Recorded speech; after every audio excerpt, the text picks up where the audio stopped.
అందరికీ నమస్కారం. నేను మీ హేమా సుబ్రహ్మణ్యన్. హోమ్ కుకింగ్ తెలుగుకి స్వాగతం. టిఫిన్స్లో మనం చాలా ఇష్టంగా తినే ఒక టిఫిన్ ఆలూ కూరతో సర్వ్ చేసే పూరి. అయితే ఈ వీడియోలో నేను మీకు ఒక సింపుల్ పూరీ కూరతో పాటు పూరీలు మెత్తగా హోటల్ స్టైల్లో వచ్చేట్టు ఎలా చేయాలో చూపించబోతున్నాను. ఈ రెసిపీ కోసం ముందుగా ఒక పెద్ద బౌల్లో 2 కప్పుల గోధుమ పిండి తీసుకుంటున్నాను. ఇందులో 1 టీ స్పూన్ ఉప్పు వేసి మొత్తం అంతా కలపాలి. అలాగే నేను 2 టీ స్పూన్ల నూనె వేసి పిండిని మళ్ళీ మిక్స్ చేస్తున్నాను.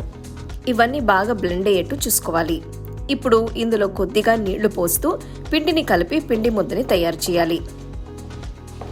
ఇప్పుడు కూడా నీళ్లు ఒకేసారి పోయకుండా ఇలా కొంచెం కొంచెంగా ఇన్స్టాల్మెంట్స్లో వేస్తే పిండి కన్సిస్టెన్సీ కరెక్ట్గా ఉంటుంది. పిండి ముద్ద తయారైన తర్వాత కనీసం ఒక 5 నిమిషాల పాటు ఒత్తి కలిపితే కొంచెం సాఫ్ట్గా అవుతుంది. సో దీని మీద ఇప్పుడు కొద్దిగా నూనె రాసి మొత్తం స్ప్రెడ్ చేయాలి. ఆ తర్వాత బౌల్కి ఒక మూత పెట్టి పిండిని కనీసం 1 గంట సేపు పక్కన పెడితే బాగుంటుంది. ఇప్పుడు ఆలు కూర చేయడానికి ఒక వెడల్పాంటి కడాయిలో 1 టేబుల్ స్పూన్ నూనె వేసి వేడి చేయాలి. ఇందులో 1/2 టీ స్పూన్ మినపప్పు, 1/2 టీ స్పూన్ పచ్చిశనగపప్పు వేసి కలపాలి. నెక్స్ట్ 1/2 టీ స్పూన్ జీలకర్ర, 1/2 టీ స్పూన్ ఆవాలు వేసి మొత్తం కలిపి వేయించాలి. ఇప్పుడు 3 ఎండుమిరపకాయలని సగానికి కట్ చేసి వేస్తున్నాను. తర్వాత పొడవగా తరిగిన 3 పచ్చిమిరపకాయలు, కొన్ని కరివేపాకులు వేస్తున్నాను. ఇప్పుడు పొడవగా తరిగిన 1 ఉల్లిపాయ వేసి వేయించాలి.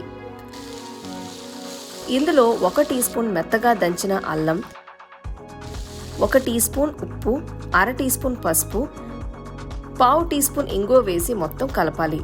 నేను ఈ రెసిపీ కోసం 3 పెద్ద బంగాళదుంపల్ని ఉడికించి వాటికి స్కిన్ తీసి ఉంచాను. ఇవి చల్లారిన తర్వాత నేను వీటిని ఇలా లైట్గా మ్యాష్ చేసి కడాయిలో వేస్తున్నాను. ఇప్పుడు దుంపల్ని ఉల్లిపాయలని పూర్తిగా మిక్స్ అయ్యేట్టు కలపాలి. కూర కాస్త గట్టిగా ఉంది కాబట్టి ఇందులో 1 కప్పు నీళ్లు పోసి కలుపుతున్నాను. మీరు చూస్తే చాలా టిఫిన్ సెంటర్స్లో ఈ కూర కాస్త పల్సగా గ్రేవీ లాగా ఉంటుంది. అలా రావడానికి నేను కూడా ఇక్కడ ఇంకొన్ని నీళ్లు యాడ్ చేస్తున్నాను.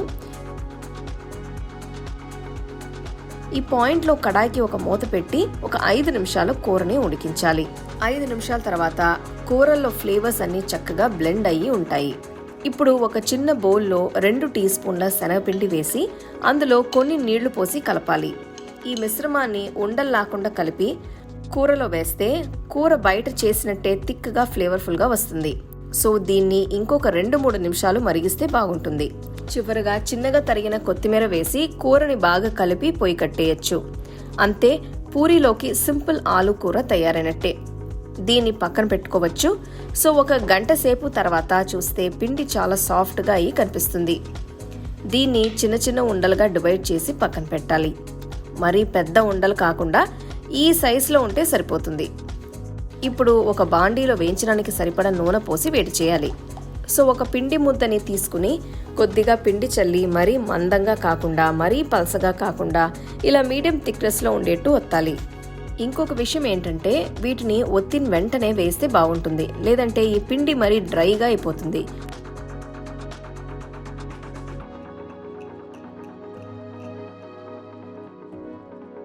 సో నూనె వేడెక్కిందో లేదో చూడడానికి నేను ఇక్కడ కొంచెం పిండి వేసి చూస్తున్నాను.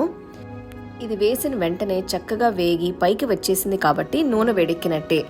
ఇప్పుడు పిండి పూరీని నూనెలో వేసి 2 వైపులా జెంటిల్గా తిప్పుతూ వేయించాలి. పూరీ పిండి కరెక్ట్గా కలిపితే పూరీలు ఇలా పర్ఫెక్ట్గా పొంగుతాయి.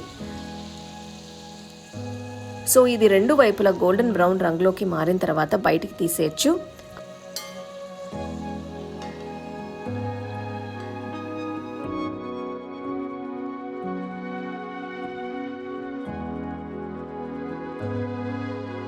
అంతే, హోటల్ స్టైల్లో మెత్తటి పూరీ ఆలు కూర తయారైనట్టే.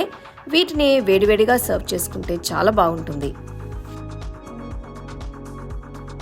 చూసారు కదా పూరీ ఆలు కూర ఎంత పర్ఫెక్ట్గా ఉన్నాయో. ఈ స్టెప్స్ అన్ని ఫాలో చేసి ఇవి చేయండి, టేస్ట్ చాలా బాగుంటుంది. సో వీకెండ్ ఎప్పుడైనా కొంచెం టైం పెట్టుకుని ఈ రెసిపీస్ చేసి మీ ఫ్యామిలీతో ఎంజాయ్ చేయండి. The second edition of our home cooking book is now available on our website 21frames.in. I'll give you the link in the description. You can go and check it out.